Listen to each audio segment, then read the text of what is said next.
अस्सलाम वालेकुम। पिछली क्लास में हमने हिसाबी तसाद की 5वीं हलशुदा मिसाल हल की थी। तो अभी जो है 6ठी मिसाल है। जांच कीजिए आया आयदाद 5, 11, 17, 23 डैश डैश की फहरिस्त में कोई रुकन 301 है, यानी कि ये फहरिस्त में ये 301 ये अदद इसमें ये रुकन इसमें मौजूद है या नहीं है, हमें क्या है मालूम करना है। तो सबसे पहले हम जांच करेंगे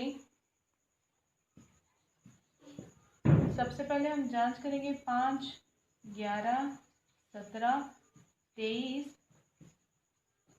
क्या ये हिसाबी तसाउद है या नहीं है। इसे जांच करने के लिए हम लोग डी मालूम करेंगे, A2 माइनस A1 यानी कि 11। A2 जो है 11 है, 11 में 5 निकालेंगे तो कितना होगा 6 होगा।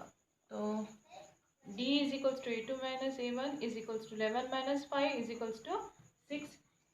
इसे दूसरे इसमें भी चेक करेंगे, D1 D2 देखो फिर यहाँ पर A3 माइनस, इसे D कंसिडर करो, D A3 minus A2 is equals to again 17 minus 11 that is equals to also 6, यानी कि यहाँ पर डिफरेंस मुस्तकिल फ़र्क जो है 6 आ रहा है। तो 5, 11, 17, 23 ये क्या है एक हिसाबी तसाउद है।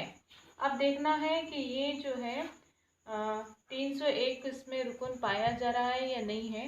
तो ये जांच करने के लिए हमारे पास हिसाबी तसाउद का यनवा रुकन मालूम करने का फॉर्मूला है AN is equals to A plus N minus 1 into D।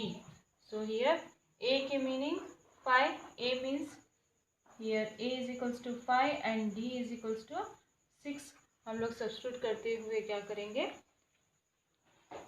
n मालूम करने की कोशिश करेंगे। AN दिया गया है 301, तो 301 लिखेंगे इज इक्वल्स टू A की कीमत है 5 जमा N की कीमत नहीं है N माइनस 1, D की कीमत दी गई है हमने मालूम की है 6।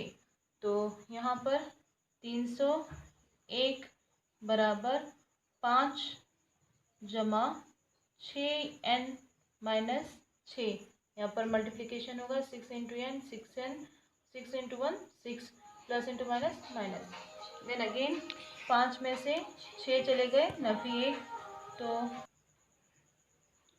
ये होगा 301 बराबर 5 जमा 6n नफी 6 है ये। तो 301 बराबर 5 और 6 ये माइनस करेंगे तो -1 प्लस 6n होगा। तो again 6n is equals to 301 plus 1 यानी कि 6n बराबर 302। तो n इज इक्वल्स टू 302 बटे 6, 2 3 6, 2 1 2, 2 5 10, 2 1 2, 3 1 3, 3 5 15, उसके बाद 1 बच रहा, तो 1 बचा तो अशारे लगाना पड़ता, लेकिन यहाँ पर जो है n की कीमत अशारे में नहीं आती। तो इसका मतलब ये है कि ये 301 क्या है, ये हिसाबी तसाउद का रुकन नहीं है। तो हमने यहाँ पर साबित किया कि 301 ये 5, 11, 17, 23 का हिसाबी तसाउद का रुकन नहीं है। ये इसका हल है।